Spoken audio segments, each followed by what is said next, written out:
Welcome back to Voice of Students. Powered by Onada, local part-time jobs. So global warming means that our planet is getting hotter, and according to Vox.com, it is not the temperature change, but it is the rise in the average temperature of Earth's climate system since the late 19th century. It's important to make note of the Industrial Revolution as an important factor here. Temperatures over land and ocean have gone up from 0.8 degrees to 1 degree Celsius, on average in that span. So how do you guys think that you can change parts of your daily routine in order to help not only yourselves, but your surrounding communities when it comes to climate change? Well, I don't have the money to buy an electric car, nor can we switch to electric stoves or other electric things and clean energy. But I think since my car is fairly new, I don't need to have it running in the winter. I can probably just maybe put on an extra layer and get in the car and not worry about that. I could probably try, like you said, public transportation, or maybe not driving everywhere. I try to drive everywhere because I hate walking, but I think those changes can help. But it's not fair to ask someone to spend thousands of dollars to change their lifestyle when huge companies aren't even making that choice. Amazon packages everything with 3 layers of plastic to send it an hour or 2 away, anywhere. So it's up to us, but it's also not up to us. I feel like the little things matter. So what I personally would do is, definitely water conservation for me.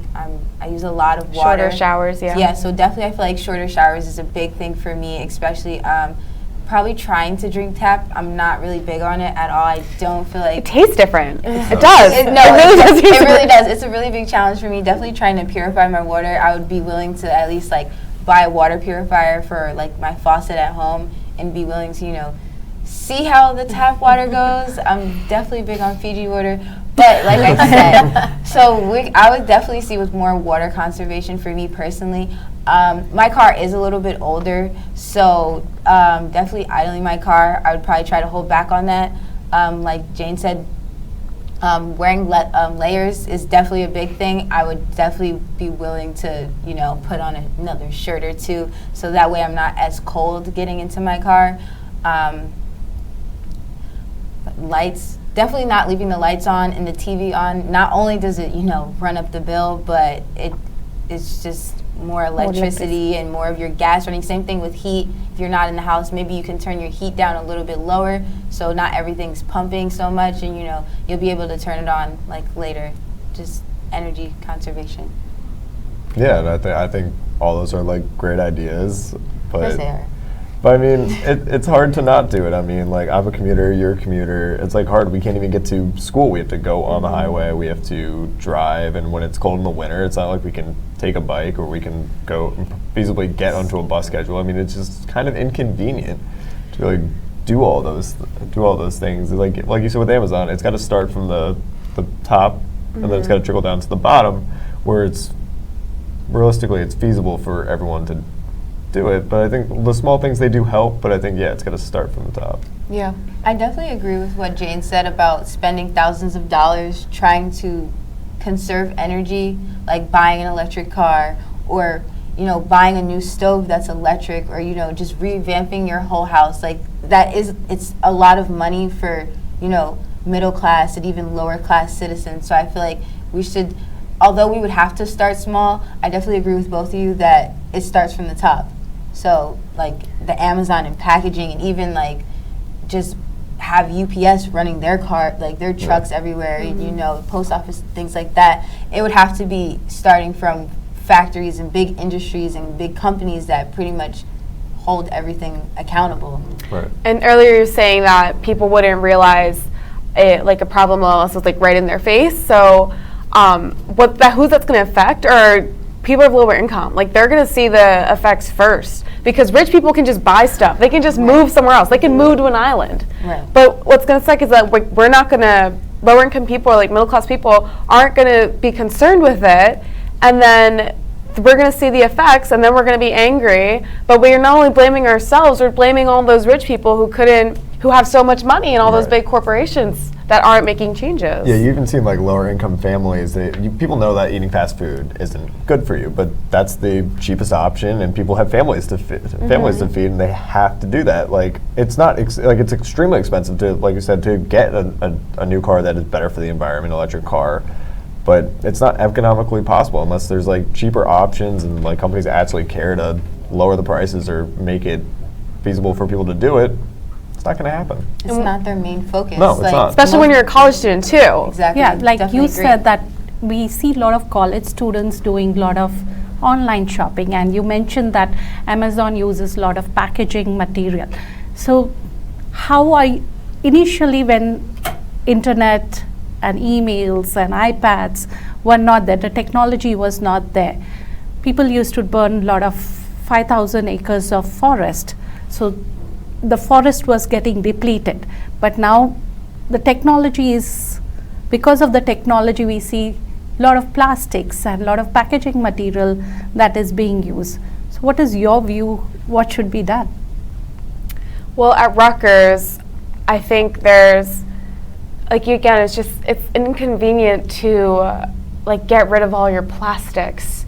And because you're a college student, you're already paying thousands of dollars in tuition, and so just to get like fast food where they have like a bag and then something around the food, instead of going somewhere local like Honey Grow where they like wash all their things and you don't have to take takeout.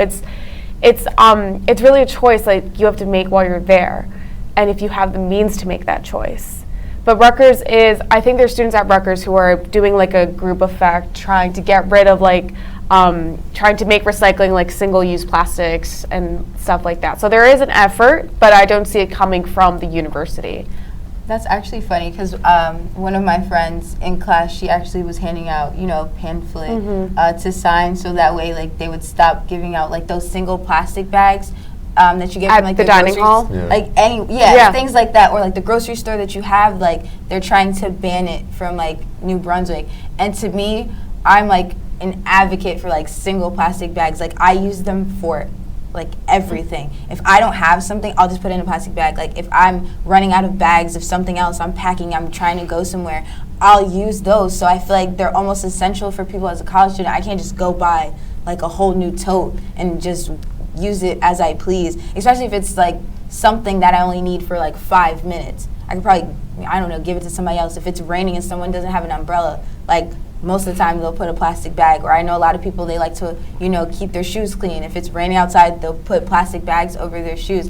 And at the same time, I'm not a resident of New Brunswick. I go to school there. I don't live there. So for me as someone who's not a resident to say and demand that, everyone who resides in New Brunswick needs to not use plastic bags, you're only thinking about the university. You're not thinking about the people who live outside it. So I just feel like me as myself being not a resident, I don't think I have the choice to say I should or shouldn't have plastic bags.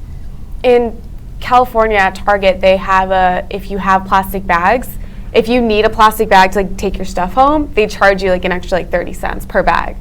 And if you have the reusable bags, you can use those and it's free. So I think there you're giving a choice to the person, do you want to do this or do you not want to? Because if you need 8 bags, that's another $2. Mm-hmm. Right. But I think as a university, they should make changes like that, get rid of plastic bags, don't sell, get rid of straws. But like I said, there's no effort. At a town hall recently, they said that to give the whole campus clean energy and to put more solar panels and stuff like that is realistically not going to happen. And they said that to everyone there. They were it's not going to happen in 5-10 years. It's thousands of thousands of dollars. Mm-hmm. So I think you mentioned it earlier. I think people aren't going to realistically change unless it's a financial burden. Even if it's going to be 30 cents per plastic bag, people are going to start bringing their own bags. Yeah, they'll think twice about it. Yeah, because it's going to be affecting them. That's with every issue we've been talking about today, is that the issue, people aren't going to want to make changes until it affects you. Exactly. And yeah, I think definitely the money issue is a big thing that once it starts affecting you personally, then people will start making change. So that's I would say that's a good idea for people to make some of those small changes that we've been talking about. So do you think there are any programs in your universities that you are participating or any of your friends are participating in that is Are helping? there initiatives, clubs, organizations, things you guys see? Yeah, NJ has a chapter at Rutgers, and Okay. they like do stuff like this all the time. And like you said, the person getting the signed Right. petitions. Yep, Right. that was them. So they're doing a lot of good work to get people involved, or at least to like care a little bit. So I don't know any other organizations on campus though that do it. I actually don't know any either besides NJ Perks as well.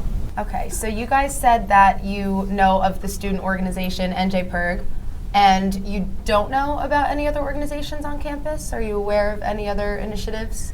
I'm not aware of anything else, but I see that there is like reluctance to making like these small changes or to like joining NJ. Like the other day in class, there was a student who was asking people to sign her petition, and like a majority of the students did it. And then the teacher was like, "Well, did you talk to like a politician about it? Did you talk to the city mayor of New Brunswick? Like, did you talk to some administrative people?" Like he was giving all these suggestions without knowing what NJ does or what she was doing on her own, like outside of class. And so I felt like from his perspective, he was saying all these things and like saying, you have to go this much further to get anything done, and she's just here. And that kind of like is discouraging to hear. Like, I'm doing so much, and now you're Backhanded. yeah, it's like a backhanded suggestion. So I see like people aren't like totally gung-ho on board as I wish they would be. Okay. And joining NJ is a lot of commitment. You have certain amount of hours, certain amount of events you have to go to. So you have to be like in it to want to make a change. It's not something casual you can do. Most casual thing is probably signing that petition. Like you did it took like 5 seconds. No, yeah, it wasn't anything at all. And I think if people did do more things like that and to say, hey, it's an easy way to get in and do it, but then it's a big commitment after the fact that people aren't making that extra step, right. that I feel like that's where it's kind of stopping it from going anywhere. Like this is a different social movement than all the other movements that we've had. Like this isn't for like civil rights. This isn't for like feminism or it's the same thing we've been talking about though. Like if it's not happening to you, it's like almost non-existent. Especially as college students, we have so much other stuff going on. School, like social lives, everything like that. Honestly, the environment is like the last thing we're thinking about. Like we're trying to rush to take out the trash. Like I'm not even thinking about recycles. I'm gonna miss class. I'm gonna be late. Like right now, I can care less. So we're in that age group, in that generation where it's like we're not really focused on that until, like we were just saying, until it happens to you. Then it's like, oh God, like okay, now we need to get it together. So I definitely feel like we kind of slack at that with Rutgers, with having different organizations that talk more about environment and changing the environment, helping the environment, going out and like doing community service like a cleanup or things like that, or even planting a tree or doing like maybe some like boat cleanup, volunteering and like getting a donation of a boat and like cleaning the river that's like near the river dorms, like on College Ave, like things like that. Remember when kids, there was in school on Earth Day, we were like all doing an activity, like I remember cleaning the forest behind our school. Right. And like that was a whole dedicated to it. And then it became like a whole week you would put in this effort. If we could somehow take that energy and put that into like a whole year or a lifestyle.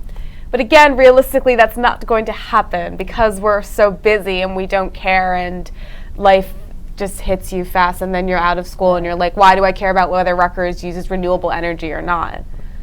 Right, and I think that's the issue we face, is that nobody thinks it's going to affect them, and all of this awareness that people that are trying to change climate change are bringing up, they're saying that everybody's going to eventually have to deal with it, and that within the next 10 years is when it's really going to rapidly start changing. And when it's actually in front of people's faces, there's not going to, unfortunately, be that much that you can do once it's actually happening. That's true. So, Yeah, when's the cutoff date? 2030? I think right? 2030. Yeah, 2030. 11 years. Yeah.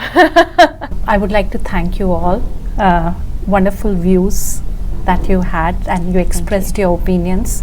Thanks for coming to Voice of Students. Thank you. Oh, thank you for having Thank you. us. Thank you all for coming to our show, Voice of Students, powered by Onata Local Part-Time Jobs. we'll be back next week with some more interesting topics. If you're a student that would like to register, please go to www.onata.com/VOS.